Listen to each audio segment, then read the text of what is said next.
Hello there, this is Doug from Stud Wear Bars. I'm here to talk to you about installing your new Stud Wear Bars and a couple of things that you really need to do to make sure you get this project installed successfully.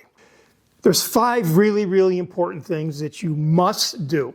If you can't do these 5 things, put them back in the box, put it back on the shelf, and wait for the conditions to improve or whatever to allow these 5 things to occur.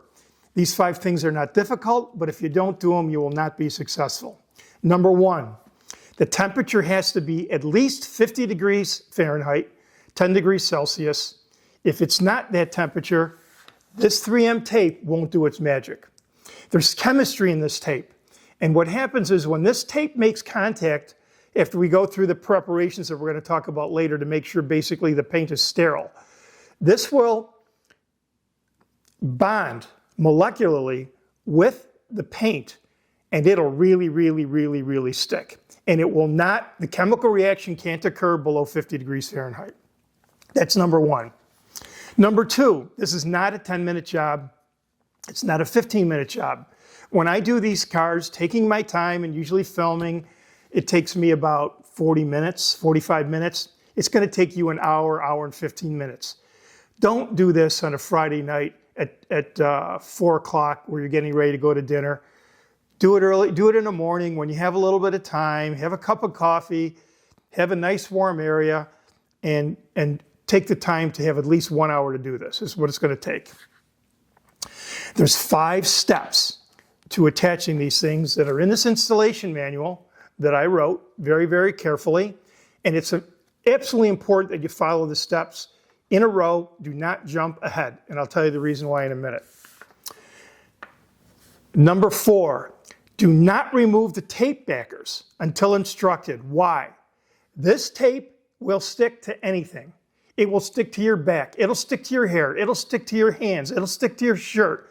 It'll stick to dirt. It'll stick to the floor of your garage. It'll stick to anything.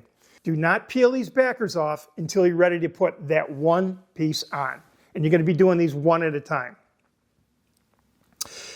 Lastly, number 5, one of these is going to be used as a guide wear bar. And you're going to read about this in the installation manual. What that basically means is before you even take any tape off of any of these, you're going to be using white placement markers, which basically are page markers. And you're going to attach those to the car where you think everything needs to go.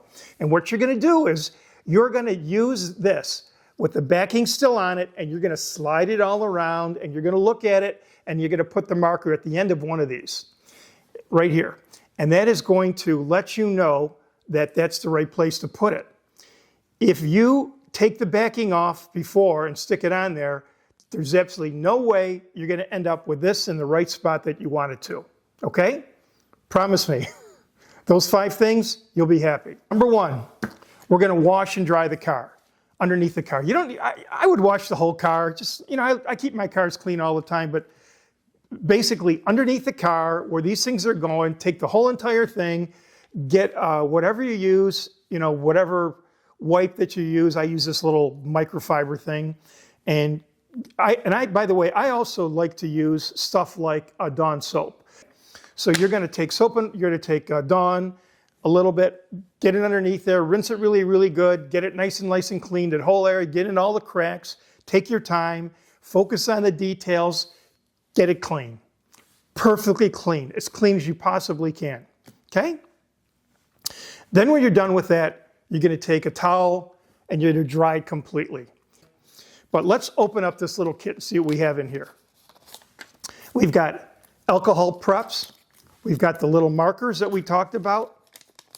We've got 2 Stud Wear Bar stickers that go on the inside of your window if you care to use them. And the other thing that's going to be in your kit is this 3M marker, okay? We're going to get to all that stuff in a minute. What you're going to end up doing is you're going to be taking a page marker, placement marker. The goal is to put this placement marker underneath the car where you want this marker to end up. And you want to have the very edge of this. Let me use my little pointer here. The very edge of this front wear bar needs to line up with this. Why is that important? When you're putting the place marker down as you take the wear bar and feel it around on your car, it's essential that each one of these hits flat. If it doesn't hit flat, you're going to have to rotate this around, you're going to have to angle it, you're going to have to do whatever it takes to make sure both of these rectangular pads are hitting flat on the car. And what happens is you're going to know it's okay because remember, you're using your guide wear bar, the one that's got the tape still on it. We haven't talked anything about taking the tape off yet. You're going to be sliding it on with that on there, and what you're going to do is you're going to be marking it. You're going to do that on all 7 positions. I like to look at the car, and sadly, if you look under your car, there's probably already scrapes. So when you look under your car, you're already going to have some idea where these things want to be. My cars, our cars tend to have fronts that stick out a long way. The Model S, Model 3s, Toyota Camrys, all of these cars generally, they basically stick out a long way. If you're not sure what's going to hit first, you can take a yardstick and kind of put it in between the ground and your tire and then kind of angle it up and kind of look, and you can kind of see the part of the underneath of your front fascia that's going to hit first. I like to protect that. My goal is to not have that front area get damaged. You're gonna position this. You're gonna do one. I always start with the center. Then I'll do the one on the left, the one on the right, and there's 2 more, and then 2 more. 1, 2, 3, 4, 5, 6, 7. Once you get those all marked and you're really, really comfortable, then what you want to do is go get a cup of coffee, take a step back, look at those markers, and say, hey, is this really where I want them? And if it's not, just take the marker, peel it away, grab another marker, and move it around. The markers are the most important thing to make sure that these wear bars are going to end up where you want them. Next thing we're going to do is we're going to get these alcohol wipes, okay? There's 2 of them. You're going to need 2 of them. Every single place where these are going to be, I want to take one of these and I want to go behind it. I want to clean this area, okay? And then if you don't see stuff on here, I'll be shocked. But you just want to take this thing, do all 7 positions. The next thing is there's a thing in here that's called a 3M Primer 94. This stuff really, really smells. Make sure that when you use this, that you are in a ventilated area. There's a little black dot on here. You can see the black dot right here. You're going to press that dot really, really hard, and you're going to hear a piece of glass break. Little teeny crack. When that crack happens, the chemicals inside of there can now get to the brush area. And then what you're going to do is you're going to turn this with the brush side down, and you're going to see that thing get a little bit dark. It's going to fill up with the primer. Then what you're going to do is, remember, you're working upside down. So when you do this, you're just going to give it one quick wipe, and you're going to look, and that's going to be black. All right? And by the way, this does not damage the paint of your car, period. Just so you know that. Okay? Now, because you're working upside down, the gravity is not feeding the liquid back into here. So basically what you're going to do is you're going to go up, you're going to do one of them, turn this down, get it wet again, and then because, remember, you got 7 of these placement markers all lined up, you're going to go to all 7 positions, and if it takes you more than 5 seconds to do a wipe in one, I mean, this whole operation should be 30 seconds long. It's not a difficult thing. The very last thing, we're going to attach the wear bars. Do not remove the back of the tape until it's time to put these on, and do it one at a time.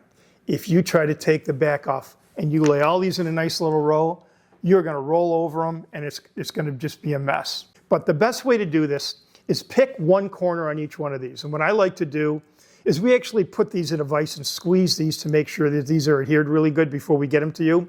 And then all I want you to do is I like to use like a pin. In this particular case, I've got this little pointy tool, and you can see I just put a hole in this thing, and I'm just peeling that off.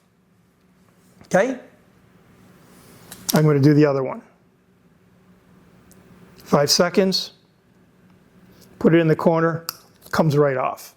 Now, I'm not going to demonstrate this, but this, as I mentioned, this will stick to anything. There's another really, really important trick. And I'm not going to push hard on this because I don't want it to permanently attach to my, my work surface. But when you go to put these things on there, remember the goal is to line the front of this up, the wear bar, with the front of this. Remember, you spent a lot of time lining up this placement marker exactly where you want it to go. When you take this thing and you put it on here, line up with this, and when you push this down, you can be 100% positive that it's going to sit the way you want it to, because remember, you took the time in step number 2 to put the placement markers carefully where you want them to. There's a trick to this. But what I like to do is only take the front edge like this. So take the very front edge, line it up, and have the whole back of it up like at 45 degrees. And then grab the 2 corners in the front and then slowly lower it down. Again, I'm not going to do it all the way because this will stick. But you can see that kind of tacks it. And the nice thing is, like it's already started to stick. Say, for instance, you say, man, I don't like where it looks. You haven't stuck it down so far that you can't lift it right off again. Again, I'll do it again. I'm going to line up with the center like this. I'm going to kind of just push that down a little bit. And I'm looking right now. Oh, that's nice and straight. Everything looks good. Now it's still a little bit tacked, but it's only in the front edge, so I can still lift it off. Even now it's hard. Again, lay it down, front corner only, lined up nice and good, front edge. Front edge, then boom, push it down, push it down. And here's the other really important part to making these stick. You need 50 degrees Fahrenheit, and you also have to make sure it has the hardest you can push on it for 60 seconds. Why is that? This thing isn't going to magically attract itself to the body of the car like a magnet. It needs you to force the adhesion tape into the underneath of the car. Now this tape is interesting. It's about 40 thousandths of an inch thick, 1 millimeter, and it's actually 2 layers of really, really sticky stuff with 40 thousandths of foam in between. That 40 thousandths of foam is designed to take up the gaps that are not within the flatness of each one of these rectangles. So basically, we've got the articulation that's trying to find the shape of the car. We've got the position that you put it on. And then once you really get it, you're going to take this thing and you're going to take the foam. And when you push it really, really hard, you're going to take that foam and you're going to compress it in areas that need to be compressed. And 100% of these 2 things are going to stick on your car. 60 seconds. And it is the longest 60 seconds of your life. I know. Now, again, put these on the same way that you put your tape on. Put the center one on first. Take a step back. How does everything look? Looks great. Continue. The next 2, the next 2, the next 2. The very last thing you're going to do is you're going to take the white markers off. Just take the page markers, you're just going to peel them right off, and then you're done. My car happened to be in the shop just before I put the wear bars on because it had to have a bunch of work done on the dash. Part of that required them taking the whole dash out, put a new dash in, and when they did it, they did not recalibrate the gas gauge. So bottom line is I brought the car home, drove it about 60 miles, and next thing you know, car won't run. I pull off the side of the road. 2 hours later, I finally found some guy that, is comfortable handling these cars, and he comes with his flatbed. He goes, I got to tell you, he goes, I'm going to be able to get the car on there. By the way, the back wheels were locked because when a Lotus engine goes off, the parking brake turns on automatically and you got to drag the tires. So we had to find some guy that knew how to put skates underneath the back of the tires. Anyways, after he got done with all that, he goes, and he put, 2x6s, when the flatbed went back, it came down like this, and he goes, listen, we've got to put, 2x4s and 2x6s under here to get the front wheels up to not have the front of the car hit. He goes, I'm telling you, the front of this car is going to hit. I said, what do you mean? He goes, there is no way I can lift this car high enough with what I've got to have the front of that not hit. Because it was still about, 25, 30 degree angle. And these cars, the front of that car, from the front of the tires to the front of that thing's like 18 inches long. It hangs out like a diving board. So I go, okay, And I thought to myself, man, let's just see if these things really work. So the guy's pushing the button, and I'm just sitting there watching. And sure enough, those wear bars hit. And the very front corner of the wear bar hits right here on the one right in the center. That's why it's so important to have one right in the dead center. That one hit. And that one, it actually, that if you underneath that area of the car, that's not like solid. All of these cars, you can actually take them and you can move them a little bit. So there's give to it. And it's probably designed that way so when you do hit a curb with the car that you don't like do $10,000 damage to the car. All you do is, $1,500 to repair it underneath there. So there is give. When he pulled that thing up, I could see that car, that front just moving. That front edge hit for about, and it drug that front of that car about 10 inches. A couple of the other ones hit right next to it. He got it up there, and I looked underneath it, and the only thing was wrong is one of these had a white line on it. And I really was incredibly thankful that I designed the stud wear bar for me. And I hope this product is of value to you. I don't want you to think that this was designed to be able to, for us to be stupid and to do dumb things. Is it going to protect everything that ever happens to your car? The absolute answer is no, it's not. But can it help things that a careful person is trying to avoid and things still happen? The answer is yes. And again, where you put them is important. And my goal is for you to enjoy your automobiles and to minimize the damage as much as you can. These are not the cheapest thing. We did not design this product for economic reasons. We retired 6 years ago. We don't need to work anymore. We designed these things because I wanted them for me, and we're making them available to you. Thank you for being our customer, and enjoy your automobile. Have a great day.